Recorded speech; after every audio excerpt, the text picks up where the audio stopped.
Hello viewers, आज हम Indian air force भारतीय वायुसेना द्वारा अग्निपथ योजना के अंतर्गत अग्निवीर वायु की जो विज्ञप्ति आई है वह देखेंगे। और इसमें ऑनलाइन रजिस्ट्रेशन की डेट है 24 जून से 5 जुलाई तक रजिस्ट्रेशन होगा। तो रजिस्ट्रेशन शुरू हो चुका है और इसमें क्या क्या मुख्य बातें हैं इस नोटिफिकेशन में हम देख लेते हैं। तो शुरू करते हैं। सबसे पहले इम्पोर्टेंट नोटिफिकेशन टू कैंडिडेट, यहाँ से शुरू करेंगे हम। क्या क्या इम्पोर्टेंट नोटिफिकेशन दे रखे हैं यहाँ कैंडिडेट्स के लिए, जो कि आपको फॉर्म भरते समय और उसके बाद भी जो ध्यान रखने, क्योंकि फॉर्म भरने के बाद भी कुछ ऐसी बातें जो आपको पता होनी चाहिए, तो उसी बारे में आज हम देखेंगे। तो यहाँ लिखा है कि application will be filled online by the candidates and detailed instruction to fill up same are available।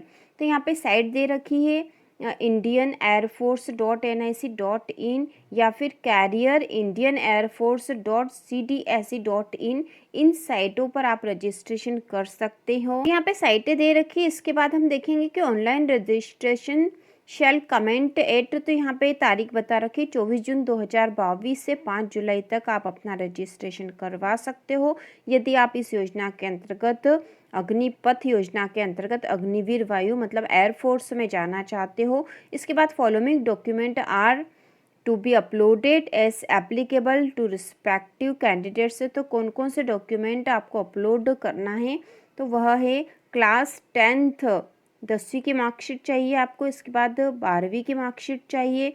और यदि आपने 3 साल वाला 3 ईयर इंजीनियरिंग डिप्लोमा कर रखा है तो उसकी फाइनल ईयर की मार्कशीट चाहिएगी।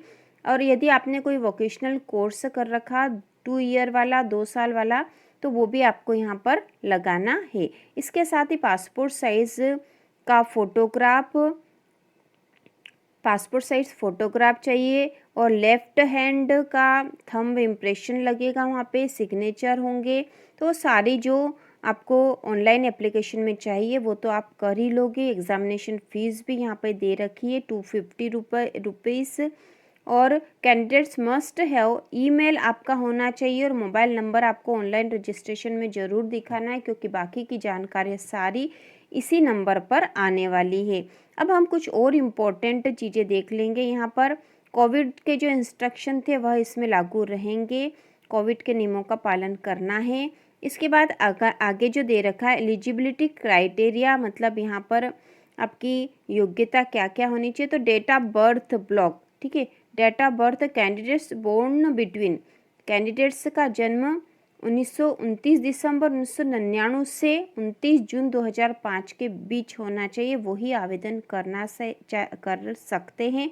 और अपर एज लिमिट मतलब ऊपरी आयु जो है आपकी 23 वर्ष से अधिक नहीं होनी चाहिए, ठीक है। इसके बाद है एजुकेशन क्वालिफिकेशन, तो आपको सबको पता ही है साइंस सब्जेक्ट में क्या होनी चाहिए। 50% mark in aggregate and 50% mark in English, ठीक है, ये बता रखा है यहाँ पे। 3 ईयर इंजीनियरिंग डिप्लोमा में 50% मार्क्स कहे गए हैं यहाँ पर। तो इस प्रकार यहाँ पे जो क्वालिफिकेशन है हमने देख ली है। अब यहाँ पे जो है मैंडेटरी मेडिकल स्टैंडर्ड, मतलब जो आपको मेडिकल स्टैंडर्ड होना चाहिए, general medical standard for Agniveer वायु आर एस फॉलो।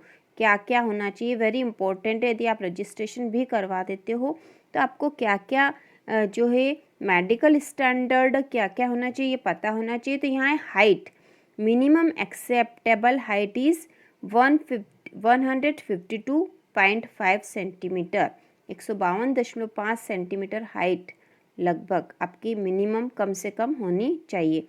इसके बाद है चेस्ट, तो चेस्ट की मिनिमम रेंज बताई गई है 5 सेंटीमीटर। और weight proportionate to height and age, उम्र और हाइट के अनुसार आपका वेट भी होना चाहिए। Corneal surgery PRK Lasik is not acceptable, यदि आपकी कोई सर्जरी या आपने लेजिक करवा रखा है तो वह एक्सेप्टेबल नहीं है। यदि आपने ऐसा करवा रखा है तो आप इसमें आवेदन नहीं करोगे, ठीक है, आप कर नहीं सकोगे क्योंकि बाद में आपको रिजेक्ट कर देंगे। Visual requirement as applicable as per Indian air force standard, तो इंडियन एयरफोर्स के जो स्टैंडर्ड है उसी के अनुसार आपकी दृष्टि क्षमता भी होनी चाहिए, ठीक है, यह भी होना चाहिए। इसके बाद है hearing candidates should have normal hearing, able to hear forced whisper from a distance of 6 metre with each ear separately. तो आपकी सुनने की क्षमता भी यहाँ होनी चाहिए। इसके बाद है dental should have healthy gums, good set of teeth and minimum 14 dental point, ठीक है। तो आपके दांत भी जो है स्टैंडर्ड इसके अनुसार होना चाहिए, हेल्दी होना चाहिए। इसके बाद है general health candidates should be of normal anatomy without loss of any appendix, he should be free from any active और लेटेंट एक्यूट और क्रोनिक मेडिकल सर्जिकल डिसेबिलिटी, मतलब आपको कोई बीमारी नहीं होनी चाहिए। यहाँ पे आपकी फिजिकल और मेंटल कंडीशन कैसी होनी चाहिए, फिट होना चाहिए आपको, तो ही आप आवेदन इसमें कर सकते हो। मतलब आप कर तो सकते हो, लेकिन बाद में यदि आपकी फिजिकल हेल्थ से संबंधित या मेडिकल स्टैंडर्ड में यदि कुछ कमी होगी तो आपको परेशानी हो सकती है।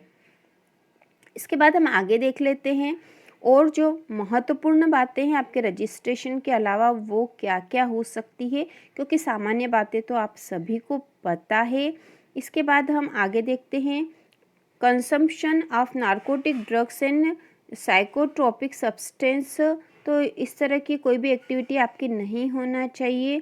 बॉडी टैटू के बारे में भी यहाँ बताया गया है, यदि आपने बॉडी पे शरीर पे कोई टैटू बना रखा है तो उसके बारे में permanent body tattoo shall not be permitted, ठीक है। परमानेंट जो बॉडी टैटू बना हुआ है वो अनुमति नहीं है वहाँ पर वायुसेना में। However tattoos only on inner face, लेकिन कहाँ कहाँ सामान्य तौर पे ये मान्य हो जाएगा, inner face of the four arms, inside of elbow of the back dorsal part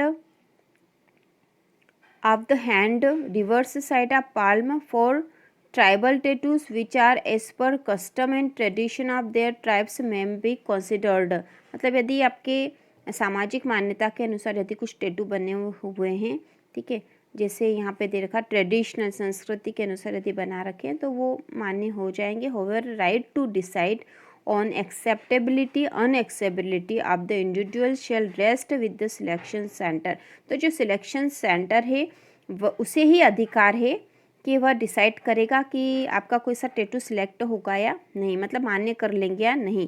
candidates with permanent tattoo shall submit 2 photographs close up and distant view with detailed of size and type of the tattoo. यदि इस तरह से आपके यदि tattoo है तो आपको इसके फ़ोटो भी आपको वहाँ पर देने पड़ेंगे रजिस्ट्रेशन के समय, साइज़ और उसका type during the second phase selection test, ठीक है। जब सेकेंड फेज का सिलेक्शन होगा उस समय आपको उसके फ़ोटो भी देने होंगे। तो आपको ये पता होना चाहिए कि अग्नि वायु वीर के अंतर्गत दो फेज़ में सिलेक्शन होगा, फेज़ फर्स्ट और फेज़ सेकेंड। फेज़ फर्स्ट में एग्ज़ाम के बाद जो सिलेक्शन होगा उसकी सिलेक्शन लिस्ट आएगी, उसके बाद सेकेंड फेज़ का भी एग्जामिनेशन होगा, ठीक है। इसके बाद ये ओनली सिख कैंडिडेट्स के लिए भी यहाँ पर कुछ बताया गया है। Whose reason prohibit cutting of the hair और shaving of face shall be permitted to grow hair, मतलब उनके जो है यहाँ पे पंथ के अनुसार जो यदि वो उनके हेयर और शेविंग फेस यदि वो नहीं करते हैं तो उसको यहाँ पे परमिटेड कर दिया गया है, ठीक है। इसी बारे में बात की गई ओनली सिख कैंडिडेट्स के लिए, ठीक है। इसके बाद है टर्म्स एंड कंडीशन जो दे रखी है वो हम देख लेते हैं। अग्निवीर वायु will be enrolled in the Indian air force under air force act 1950 for a period of 4 year, 4 साल के लिए आपको यहाँ पर रखा जाएगा। यह सारी चीज़ें तो हमें पता ही है, ठीक है। सारी चीज़ें जैसे ट्रेनिंग होगी, छुट्टियाँ कितनी मिलेगी, तो लीव आपको 30 दिन की 1 साल में मिलेगी। यदि बीमारी है तो बीमारी के समय तो बीमारी के अनुसार मिल जाएगी, ठीक है। ये सारी चीज़ें हम देख चुके हैं। इसके बाद जो आप वेतन आपको कितना मिलेगा, तो फर्स्ट ईयर में 30,000 रुपये मिलेंगे और आपको आपके हाथ में 21 मिलेंगे और 9,000 रुपये आपके कट जाएंगे, कंट्रीब्यूशन हो जाएगा अग्निवीर से कॉर्प्स फंड के लिए। और इतना ही जो फंड आपको गवर्नमेंट की तरफ से भी मिलेगा। इसके बाद सेकेंड ईयर में आपको 33,000 रुपये मिलेंगे। ठीक है, 33,000 आपका वेतन होगा और उसमें से आपको 23,100 मिलेंगे। 9,900 रुपये आपका फंड में चला जाएगा और 9,900 रुपये गवर्नमेंट अपनी तरफ से देगी। थर्ड ईयर में 36,500 मिलेगा कुल वेतन और 25,550 आपको अपने हाथों में मिलेगा। 10,950 आपके कट जाएंगे और इतने ही गवर्नमेंट भी देगी। इसके बाद चौथे साल में 40,000 मिलेगा, 40,000 वेतन बनेगा, 28,000 आपको मिलेगा, 12,000 रुपये कट जाएंगे और 12,000 गवर्नमेंट देगी। तो इस प्रकार आपके ऑल फिगर्स इन रुपए जो पूरे जो रुपए हो जाएंगे आपको 5,02,000 रुपये मिलेंगे और इतने ही आपको गवर्नमेंट की तरफ से भी कंट्रीब्यूशन होगा। ठीक है, इतने तो आप जमा कर रहे हो टोटल और इतने गवर्नमेंट अपनी तरफ से जमा करेगी। और जब 4 साल बाद आप बाहर आओगे अग्निवीर वायु योजना से तो आपको कुल 10,04,000 सेवा निधि पैकेज के रूप में आपको मिल जाएगा, इतना पैसा आपके वेतन के अलावा।